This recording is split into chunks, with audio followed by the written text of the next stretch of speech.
Good morning, good afternoon. Welcome to this webinar that we're having today with some amazing advocates and activists to talk about the challenges that we face right now in global health. In this current moment, we need you all more than we ever have. My name is Joia Mukherjee. I'm the Chief Medical Officer of Partners in Health. I'm also an associate professor at Harvard in the Department of Global Health and Social Medicine. And I've been involved in the movement for improvement in health outcomes, for fairness and justice in health around the world for more than 30 years. Partners in Health is an almost 40-year-old organization that has always made a preferential option for the poor, which means we have tried to fight for the most vulnerable, whatever their condition, not focused on a disease, but rather focused on trying to give people the option of having a safe and healthy life. When I started this work as a young person, as a medical student in the early 90s, there was very little healthcare being delivered in a lot of places in what we sometimes call the global South, and what I prefer to call impoverished settings where there is wealth. There is wealth of people, wealth of resources, and yet that wealth has been systematically extracted over centuries. And in that systematic extraction of labor and land and resources, we see that dire health disparities have arisen.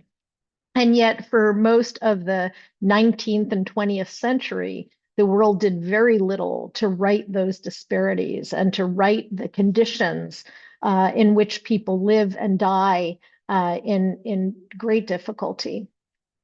When I first started working in Africa, most of what we did was vaccines for young kids. We taught moms what to feed their children and gave health education talks. And of course, people were dying. They were dying of pneumonia. They were dying from unset broken legs. And increasingly from the mid 80s on well into the early 2000s, they were dying of HIV. What changed the field of global health was the movement for AIDS treatment access. People living with HIV and their allies in the global north and in impoverished countries, when we suddenly had highly active antiretroviral therapy that moved HIV from being a death sentence to a manageable, lifelong, chronic condition, that people could live, laugh, be healthy, work, enjoy their lives. What we saw was the continued disparity between those who had the treatment in the global north and those who were excluded from the treatment.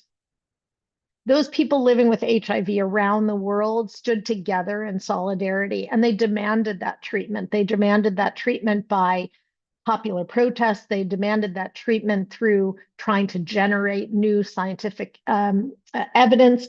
They demanded that treatment by standing together and showing and helping each other through mutual aid and care and concern. This movement actually created two new large funding mechanisms: the Global Fund to fight AIDS, TB, and malaria, and PEPFAR, the President's Emergency Plan for AIDS Relief.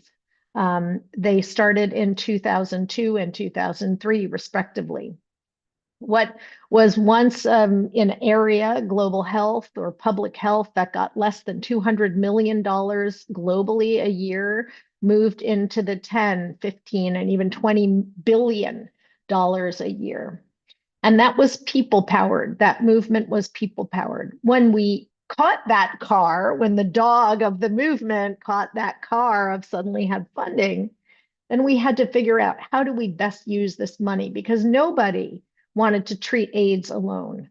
We wanted to build systems of care and support, link communities and civil society organizations with the public provision of health, support governments who, in many cases, wanted the best for their people. And on that movement for AIDS treatment access, the global health movement was based. So I've been involved in many protests, and Asia Russell and I, who's going to join us here, have been and many protests for many decades now. Vincent Lin has been at Partners in Health since he was an intern and a college student, and is now our associate director of advocacy. We've built a large people-powered movement around the world in countries across the globe, from college campuses to hamlets in Uganda. And these are people who have become friends, who can sit around the table together and strategize. And so as we see that, really difficult forces are clawing back these great gains, it's not surprising to us because movements always face backlash. But we do have to reorganize. We have to double down. We have won now more than 20 million people around the world getting HIV treatment from their governments, largely from their community organizations. And that has also included treatment for tuberculosis, treatment for malaria, women getting C-sections that they need, and blood transfusions to prevent them from dying in childbirth. And we've seen that just general health outcomes have massively improved in places like Rwanda, going from, a life expectancy of 40 to a life expectancy in the 70s in this short period of 20 years of the global health movement. But now we need to reorganize, we need to regroup. That's why we're here together to talk about, in this moment, with people who don't share this view that everyone deserves the right to healthcare. How do we make our voices heard, and how do we support our comrades who need care, who need support, and who need to have the mic passed back to them to hear their stories? So I want to thank you all for wanting to be part of this movement, or if you're already part of this movement, to join with us and continue.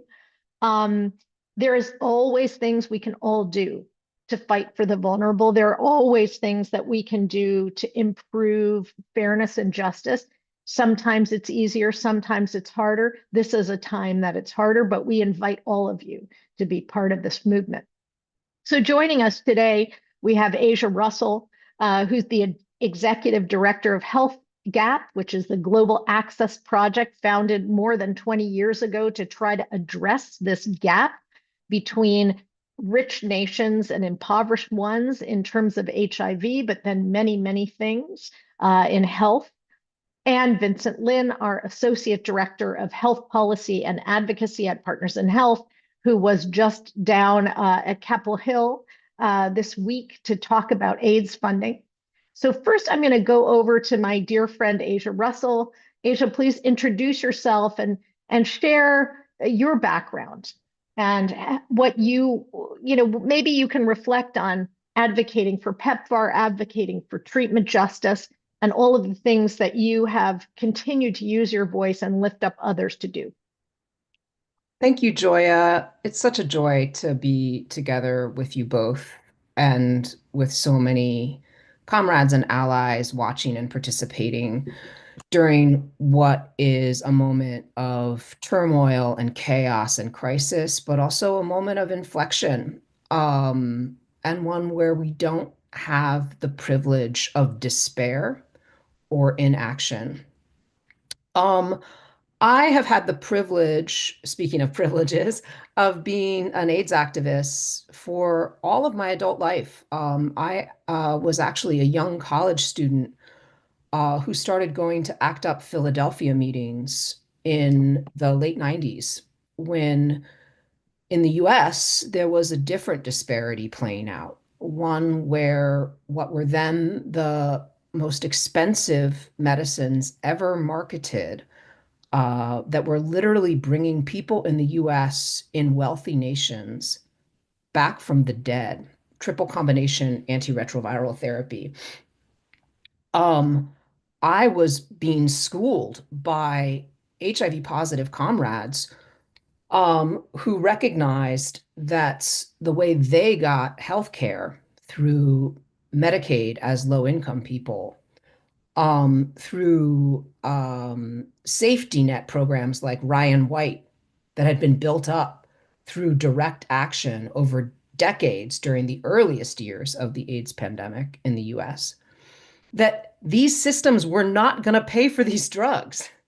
And it was actually people teaching me who were not considered as worthy, who were thought of as disposable because they were incarcerated, because they were unhoused, because they were pregnant, and there were inadequate data about how these medicines affected women who were pregnant, because they were poor, because they were queer, because they were trans. They were being told, wait in the back to get these medicines. And it was ACT UP Philadelphia, a deeply diverse, multiracial, uh, um, uh, multicultural environment led by prophetic activists like Kiyoshi Kuramiya, a queer and civil rights activist who grew up in Japanese American internment camps during World War II. It was because of this actually intersectional analysis by people with HIV that I feel we were actually prepared to fight like hell for global health justice when we became educated as AIDS activists, that not only were the disparities happening in homeless shelters in Philadelphia, where people were being denied access to life-saving care because public health hegemony assumed that they would be unable to maintain a regimen of triple combination therapy for life. But that was just the tip of the spear, that kind of inequity. So I was part of campaigns where we were fighting to get, on the one hand, these medicines available into the hands and bodies of everyone who wanted them, rich, poor, in between in the United States, no matter pharma's obstruction or government obstruction at the national and local level. And I got to see that sophisticated campaign analysis, where directly impacted communities went right to duty bearers, members of Congress, pharmaceutical executives, uh, the authorities at Health and Human Services and beyond, that it worked over and over again. When we identified a goal and then fought like hell to make that goal become reality, we had a chance of making progress. And fast forward just a few years after those early days, 1996, of accelerating access, but again, only in the in the United States, where just about 10% of people living with HIV actually were. We got schooled by AIDS activists around the world, health justice activists, by frontline public health professionals who were watching their comrades die and were telling us that our government was obstructing access to generic triple combination therapy around the world, that public health practitioners were saying these medicines were too complicated, not just for HIV, but also for drug-resistant tuberculosis, much more effective treatment and prevention for malaria, much more sophisticated but standard of care interventions for maternal, newborn, and child health, that, sorry, again, people with HIV have to wait and die waiting. Because why? Nothing that makes sense, because public health thinks an intervention is too expensive, too complicated for so-called poor countries, for the impoverished communities that Joia described to us. As AIDS activists, we could recognize that this was racist, inaccurate, immoral, and fundamentally unsustainable. And we were just brave and bold together, not activists in the United States, but being led by activists in South Africa, in Thailand, in Brazil, in Uganda, to say, we demand a different order. So through a series of actions, research, analysis, and truly a global social accountability movement, we were able to fight to hold the Bush administration accountable, the administration of AIDS denialists in South Africa, led by Thabo Mbeki, accountable. And then after just a few years, but many years too late for the millions who had already died unnecessarily, indeed, we were able to secure what many, many, many people said was not just impossible, but laughable and a waste of time. PEPFAR, an investment of $5 billion per year for health service delivery across East and Southern Africa and across Southeast Asia and Eastern Europe, which is now absolutely in the crosshairs of this administration, and the Global Fund to fight AIDS, tuberculosis and malaria, a transformative institution for global health and global justice that has been held accountable by the same movements that brought them into being. So we are here today together. We're tired midwives. We essentially use social justice and the analysis that people with HIV taught us to Mhm. transform the landscape of global health. Mhm. And we didn't want to have to do it again.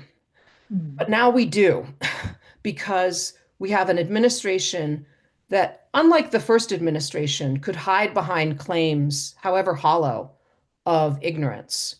Now we have an administration that is choosing to attempt to dismantle this life-saving infrastructure and this infrastructure of reparation and accountability on purpose. So that's hard to hear because the normal human reaction to such cruelty is paralysis. That's what happens when we see something that's so disgusting and disturbing to us. But I think we're all here today because we know we can fight back again and fight back successfully.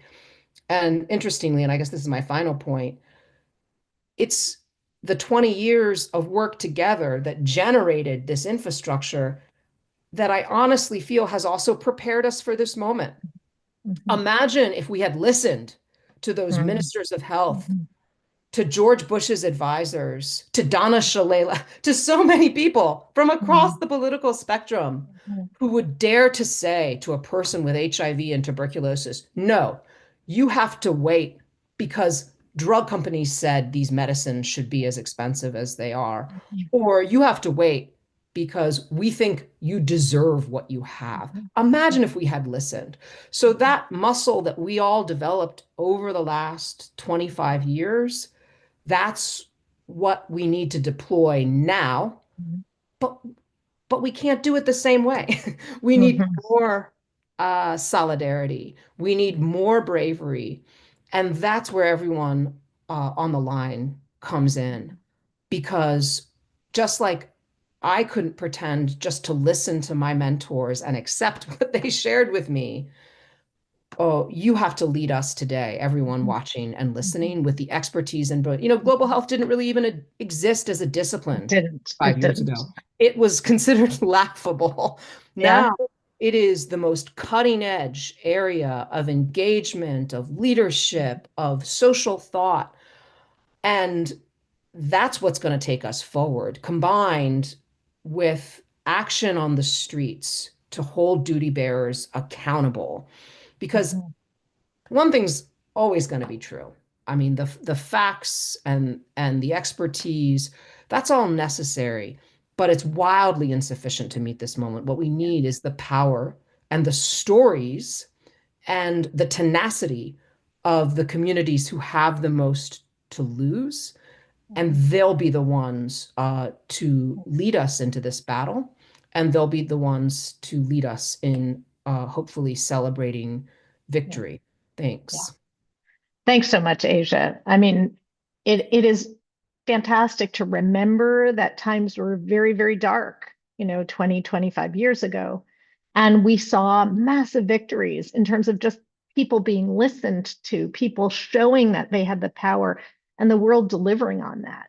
And so despair and giving up hope is just not an option because our friends, our comrades, even our own lives are on the line. I mean, we see the cataclysmic response to COVID in the United States and how many Americans lost their lives. We have to be engaged in this kind of health justice for the world because no matter if it's COVID in, Immokalee, Florida, or or HIV in,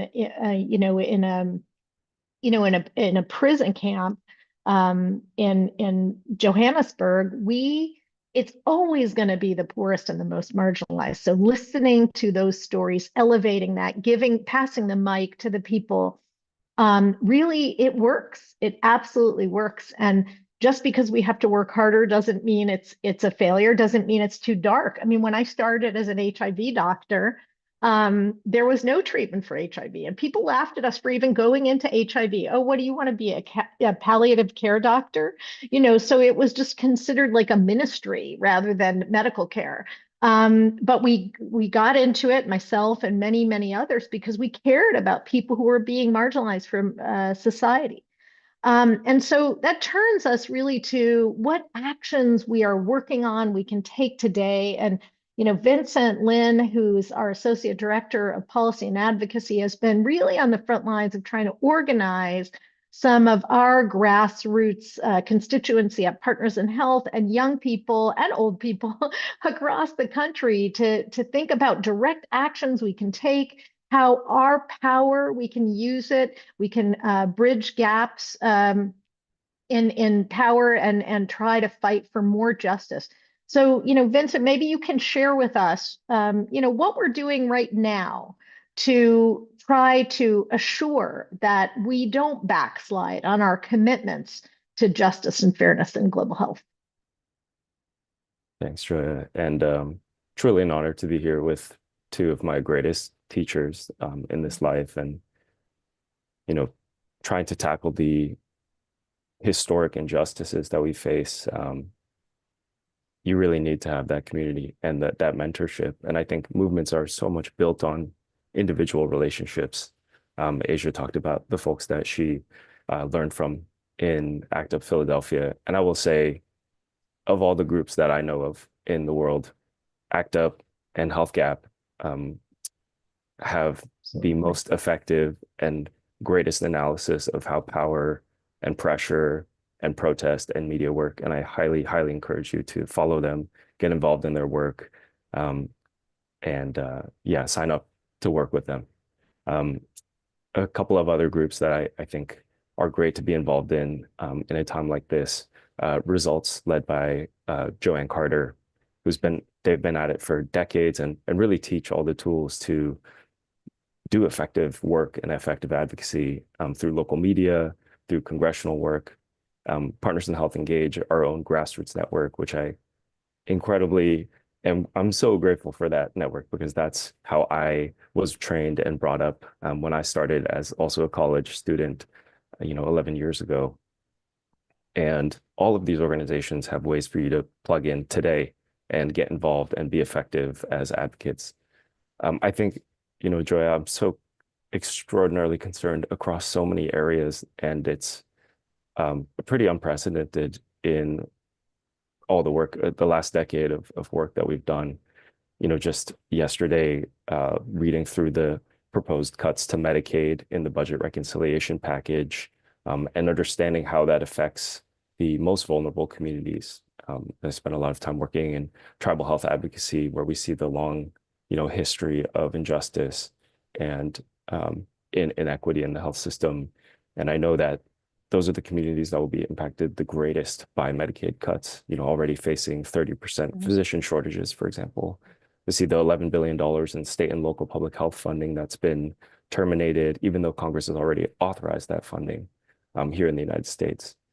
There's NIH research that is, leading the way to develop the tools and diagnostics, the new medicines for so many promising, leaps that we can make in medicine, and that being pulled away and terminated. And I encourage folks to read more and follow each of those. We could do hours-long discussions on each of those areas. And in global health, I think, we could certainly talk for hours at length about what's happening within legislation, within the legislative branch, the executive branch, and the judicial branch. But just focusing on the administration in particular, I think there are three things that have been, extremely difficult and unprecedented in the last few months. The first is the turning off of a longstanding system for payments, putting funding out the door through, these mechanisms that do provide oversight for waste, fraud, and abuse. That system of payments has been turned off. That's $12.4 billion in global health funding per year that comes from the US government, turned off overnight. The second is staff layoffs, with all but 15 people remaining, being laid off at the U.S. Agency for International Development, which administers many of these global health programs, including all of the folks in the Global Health Bureau. And third, the termination of thousands of programs that deliver global health care. And just one example that I heard from my colleague yesterday, who works on the Sutu, is that more than 1,800 healthcare workers in a country of 2 million people have been laid off and are no longer working as a result of these the payment system being off and the staffing shortage and the termination of programs. There was one MDR-TB patient who he was taking care of, who didn't get diagnosed for months because they were going from clinic to clinic. They went to 9 different clinics in search of a diagnosis. And the people who would normally be staffing those clinics to do the TB screening, and the tools are there, the diagnostics are there, the workers aren't there. And so this patient now is far sicker. His family has been exposed to tuberculosis for months, and the physicians are extremely concerned about how this patient's going to do. And so there are immediate impacts. That's one example of millions happening around the world today.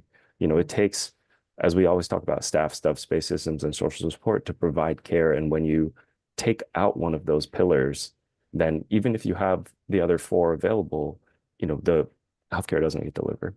And just to give a sense of the scope of, I mentioned it, the thousands of jobs lost in Lesotho. Globally, the estimate is that over 171,800 jobs, many of which are healthcare workers, have been lost globally by the turning off of this payment system, by this $12.4 billion no longer going out the door. And I think we're extremely concerned about the immediate and long-term impacts of that. And we're fighting as hard as we can in every single way that we possibly can in order to do that. And I think grassroots advocacy plays a huge role in how we approach that. And on that front, everybody can be involved.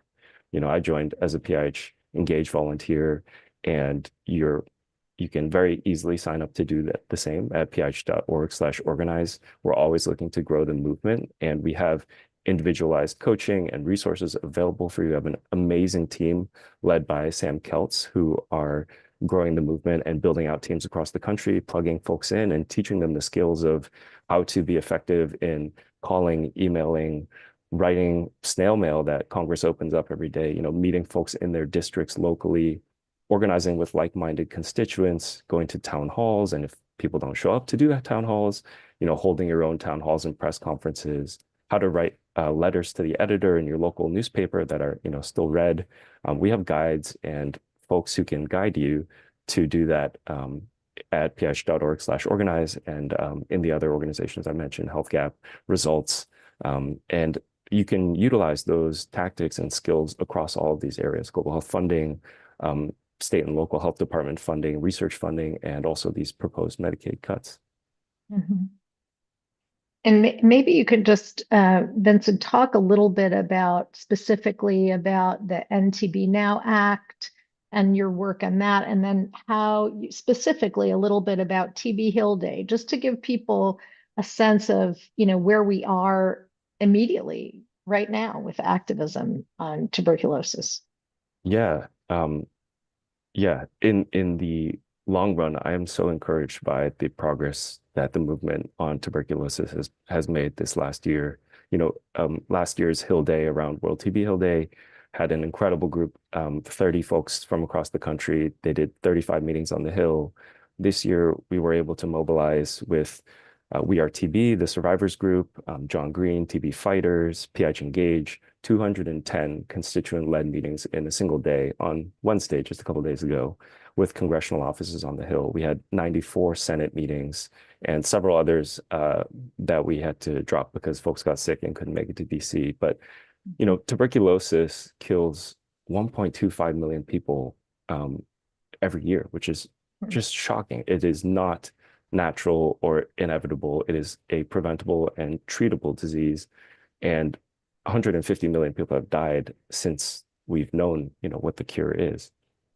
We only spend as a country $400 million on USAID funding for TB, but that's a major part of the 6 billion annually that's spent on TB.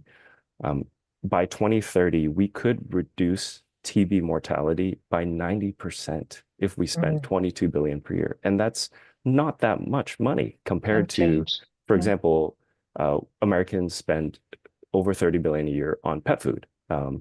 How we are allocating these resources is a question for us, privately in our own wallets and our own paychecks and in the work we do to support partners in health, but also in our public budgets, right, which are basically collective spending that we put together every year.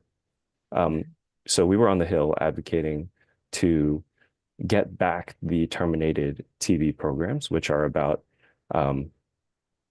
which are a huge proportion of actually the TB funding that we're supposed to have every year through USAID. Around 60% of that funding or those projects have been terminated, including many of the country level projects and 10 of 15 of the multi-site projects, including the world's largest drug-resistant TB program. We were talking about USAID funding, the bilateral funding, but also, the really critical pledge that the US government will make to the Global Fund for the next replenishment coming up this fall.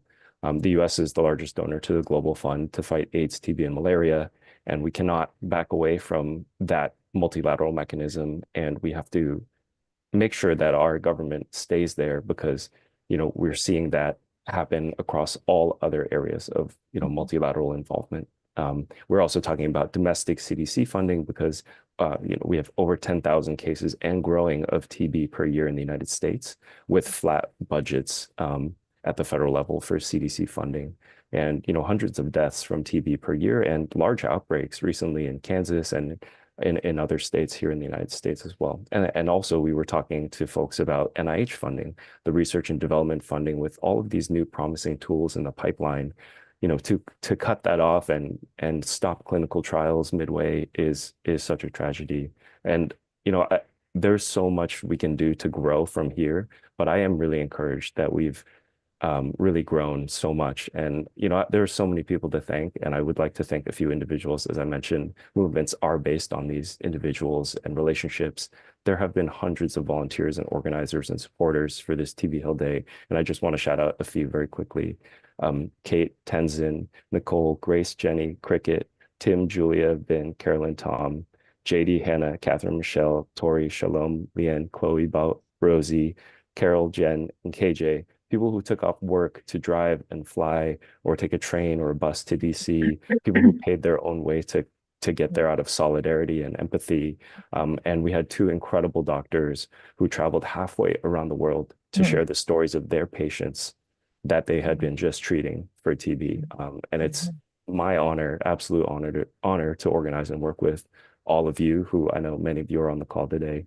And I just want to say thank you for all the work you've been doing these past few months, for generating tens of thousands of calls, for doing daily call-ins. It's been really moving to be a part of that. And I'm just so grateful that you all are making the effort to do all that work. And it's so much of it is by volunteers and putting in their own time and hours. And I couldn't be more grateful for that.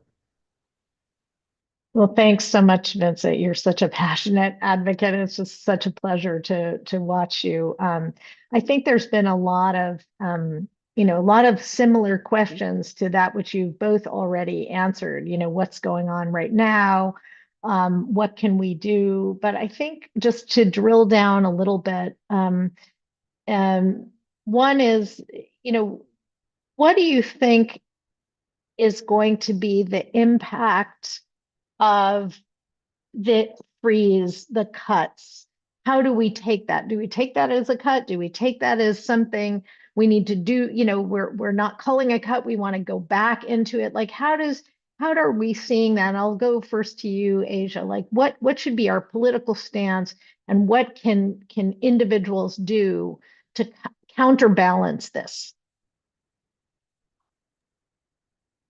So the challenge for us as activists is when we describe the harm that's taking place, some people get confused and assume that we're normalizing it or that we'll accept it. Vincent, you mentioned this as well. Even talking about the cuts is disorienting because these are resources that have been appropriated, that we are proud to say are appropriated from public resources by Congress. So don't feel alone if you're feeling topsy-turvy. So with that caveat, I think where we come from is to recognize, just in the case, for example, of HIV, dismantling these systems. I mean, first, the ground truth that only minimal aid is flowing. And it's almost in spite of the attacks that have been put forward. So after almost 90 days of this administration, the amount of catastrophic harm can't be overstated. That's, again, not to paralyze us, but to call us to action. So this is a long fight, but we have to start where we are. And I say long fight because, Joia, you know this so well as a leading infectious disease expert and public health expert. When you cause this kind of harm across systems, across communities, it doesn't only kill people now, it also disrupts public health for years to come. What do I mean by that? I mean, if you withdraw from a season of malaria prevention and treatment during the rains coming now to much of the world, it kills people now, but it also affects the malaria that comes back when there's more political will because of the fight that we've had. And because of the success that I hope to be able to share with everyone in a year from now when we come back together. So that means dismantling without reconstruction will undoubtedly kill multi-millions of people, men, women, children. And the modeling on this is clear. Our own instinct and analysis, those are also clear. So the way that we're talking about it is, first, that this should spur us to action with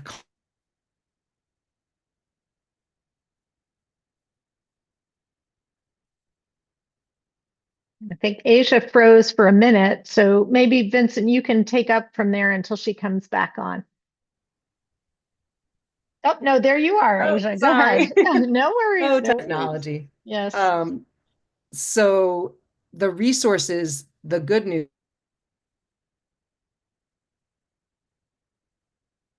Okay, you're frozen again. Vincent, over to you. If I understand what Asia is saying, the good news is that the resources have been appropriated already by Congress. And that what we've seen multiple times from the administration so far is that they'll terminate a series of programs, hear from people that those were actually really important, and be pressured to reverse their decisions, right? So the World Food Program, for example, just recently, they've announced the termination of programs. Then they've had to retract that due to pressure. And I think that's why that gives me hope that, pressure, activism, writing, pressuring the administration, pressuring Congress to talk to the administration is having an impact. It is worth doing. And every ounce of effort, every pebble we put on the scale for that is valuable and worth our time. I'm not totally cynical that it's a closed system, a black box. I think there's ways to put pressure on that. And even with our Hill Day, we've heard that there's some movement happening, even privately with individual members of Congress. So bringing the stories to those policymakers is really important and really critical to do with urgency, as Asia said, immediately, and being ready to respond to what we see as more attempts that are going to come. in the coming weeks. And Congress is on going into their April recess. It's a great time in districts to meet with your member of Congress and their staff, to talk to them about the issues that you care about, and bring forward the stories and the data that will move them to take action. And I think Asia's back, so I'll pass it back. Yeah. I want to just take what you're saying in a little bit more specificity about tactical things. A couple people said, what if my Congress people, my reps are already aligned with this? What do you do in a state, let's say like Mass, where you've got senators and most of our Congress people are on our side? How tactically, how can we help? And then sort of on the flip side of that, a couple of people have mentioned the idea of colonialism and how do we make sure that this is driven by the people who are most affected rather than being, driven by us in the US. So I think either one of you could take that. Asia, you want to start and then? Sure. It's there are many members of Congress and senators that have stepped forward. So helping them be braver and find ways to actually champion the cause versus not being on the wrong side is a great seminar we should be having. And indeed, senators like Elizabeth Warren can and have in the past reach across the aisle to fellow senators, Lindsey Graham, others who, like her, have gone on record supporting the impact of these programs as a situational ally.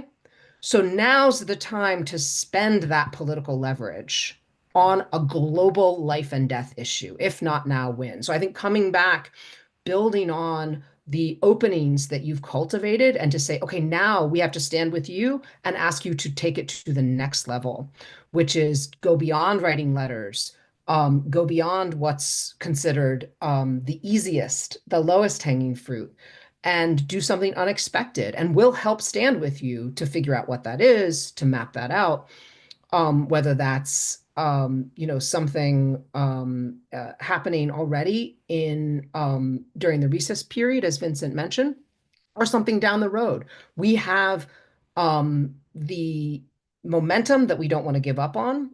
And the good news is we can leverage those relationships to figure out what it is. Maybe it's a prayer breakfast at, a local space of civic engagement.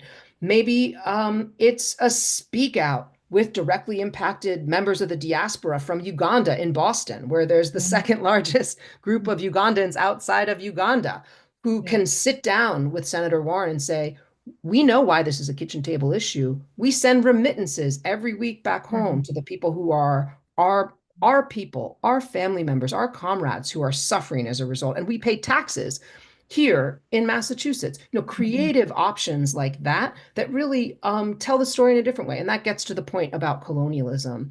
At every step, we have to challenge ourselves and say, what stories are we telling? Who's telling these stories?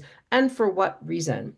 So that we ensure that we're not even inadvertently giving energy and oxygen to a description of aid as charity or as something that's an indication of how great and grand the US is. On the contrary, we owe so much to leaders from the global majority.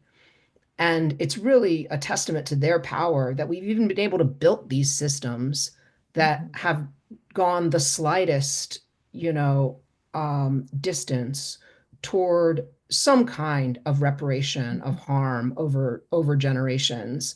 And that's what gives me hope is being able to continue, because that's a durable frame.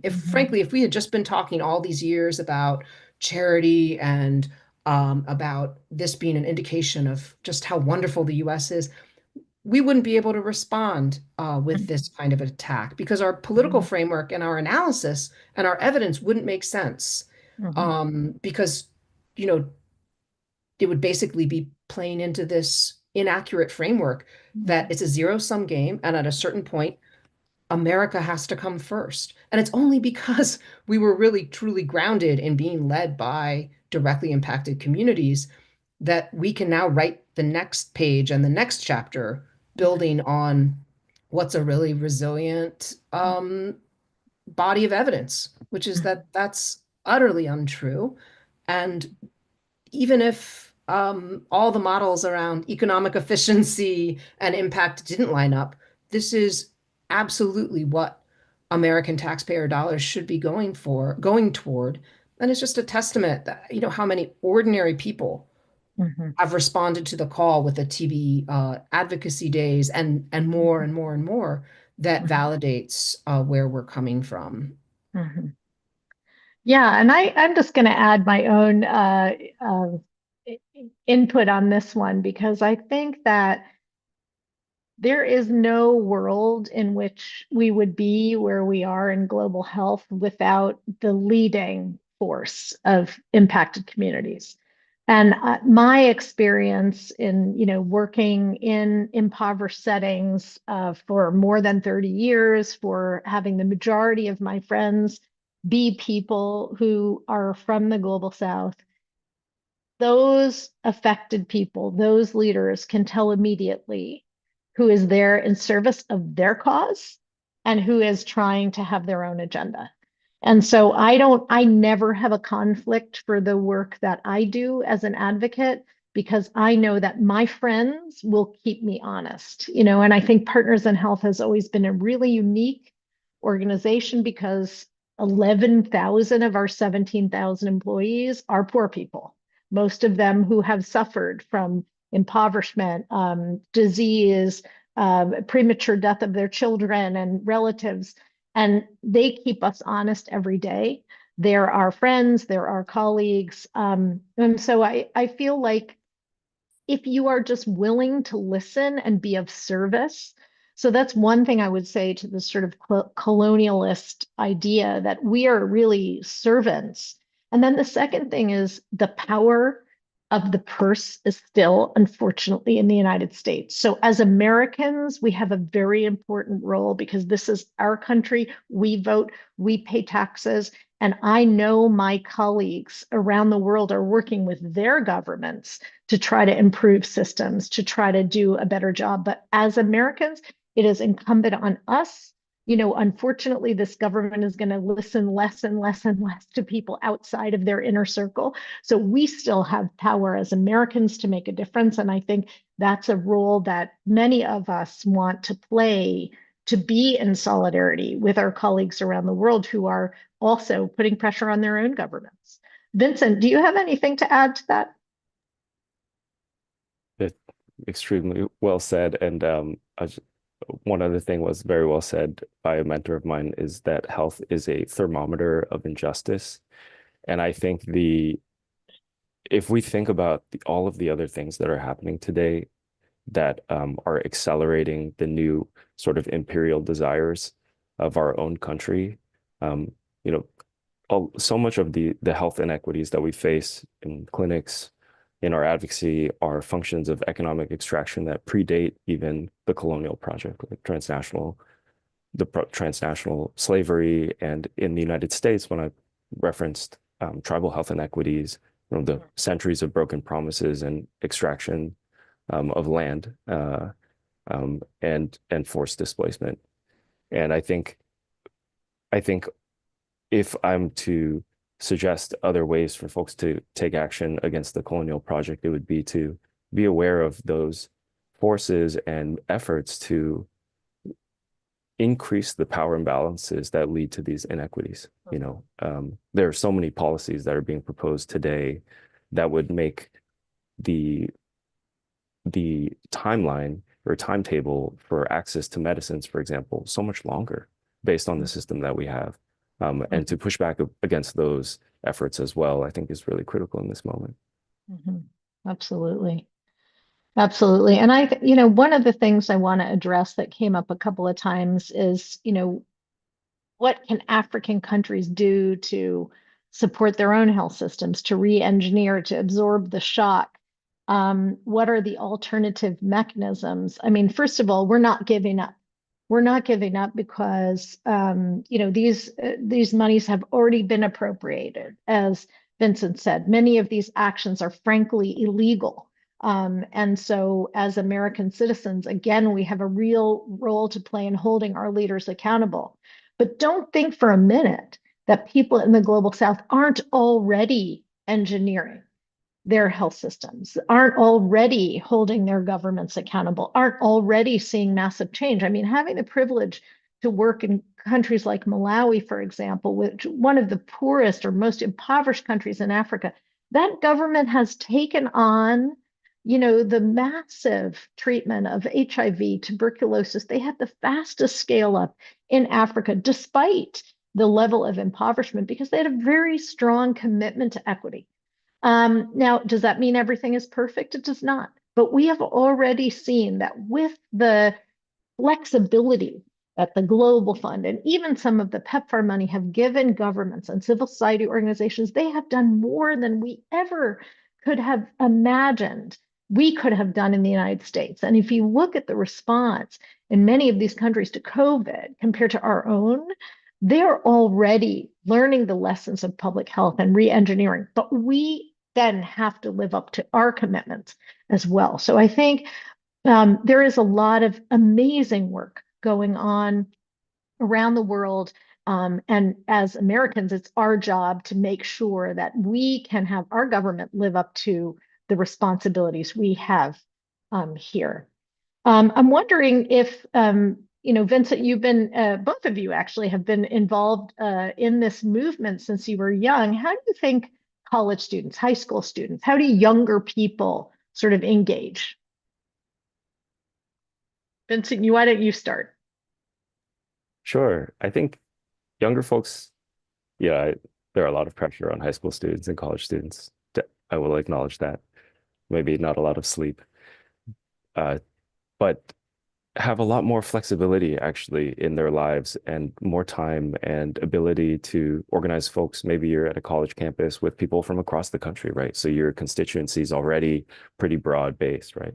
And for folks who are looking to see, okay, where are my members at when it comes to funding these programs, you can look up what are called Dear Colleague letters to see if they sponsored those or signed on to those in the past.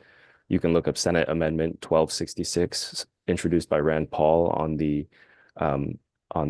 continuing resolution, which aimed to make permanent the cuts that Rubio did to USAID programs. You can see exactly who voted to codify that, which was 27 senators, and who voted against. And if you watch the C-SPAN clip, you can see the votes flipping back and forth. So I urge you to go check that out and find the folks near you and your friends and your family and your friends' friends who might be in those districts who you could organize with.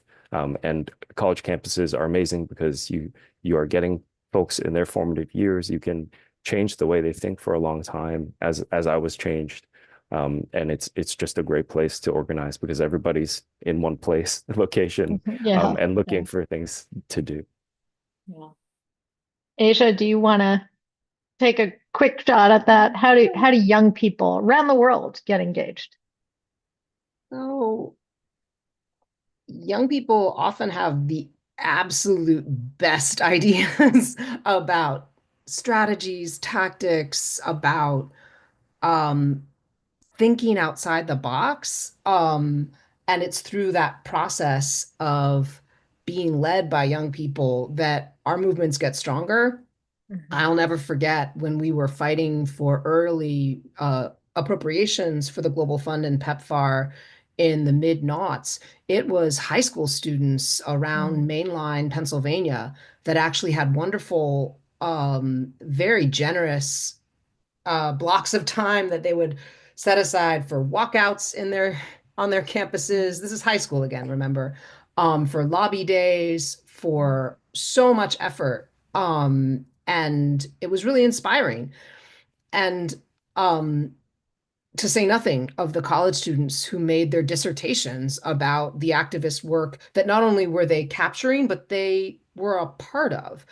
And that was done, with sincerity and with a lot of nonlinear thinking, and it worked. I guess that's the most important part to wrap up with is we have to try everything because it won't be just one thing. It never has been, but particularly for now. So if you are listening and you have an idea, please try. This is a laboratory. Think of it like a lab for social justice, where we're actually experimenting in like fast feedback loops to see what works. Because Vincent knows this, having just been in front of all these duty bearers on the Hill.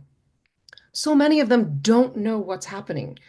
We actually have evidence and the privilege of authority in this case. So what do you do when you're trying to get someone who has the power, but not the authority of knowledge and commitment to move?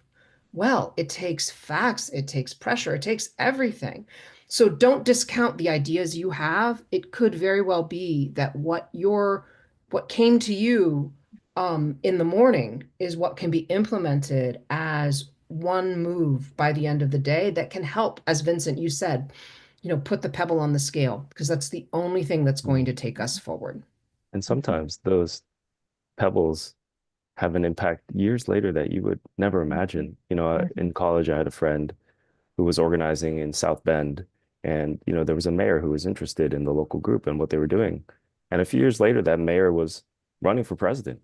There was a friend of mine who in college went to talk to a now sitting senator from Texas about the importance of PEPFAR and doubling the number of people on treatment by a certain date and trying to get that commitment from that person who was running for office. And, nothing seemed to come of it at the time. But now I'm hearing just this week that that person is maybe going to be a Republican leading a hearing on the importance of PEPFAR. So I think that was 9 years ago. I think there's so many ways where, the pebbles on the scale will show up later in ways that you might not even understand, but it's important because a lot of these duty bearers are there for decades. And so whatever we can do to push them is worthwhile. Yeah. Thank you both so much. You're both like people who give me a lot of hope and so many different ways in our journeys together. I remember if anyone has read my book, the last chapter starts with "The world is not okay." That actually is a quote from Vincent Lin, who was sitting around my dining room table and said, "Wow, the world is not okay." And I wrote that down. So all of us have something to contribute to this movement. I mean, cynicism is just not an option. Our comrades who need to take medicines every day, our colleagues who are on the front lines of providing care, a community health worker who is fording a stream just to get medicines to somebody, they're not cynical and quitting. So we cannot be cynical and quitting. Our job is easy. Our job is a lot easier than theirs. And so please join us, join this movement now. I think we have had so many positive impacts around the world. And, I have friends and I know Asia does, and I know Vincent does, that are alive today because of this advocacy.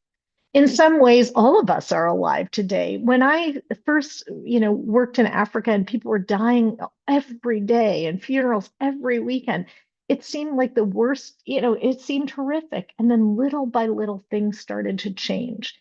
And the image I always have in my mind is around Kamuzu Central Hospital in Malawi.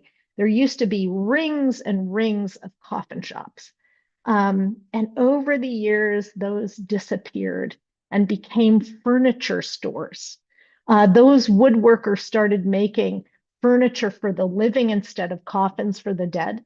And when you can see that and you've been a small part of that, that is the most exciting and encouraging and optimistic thing.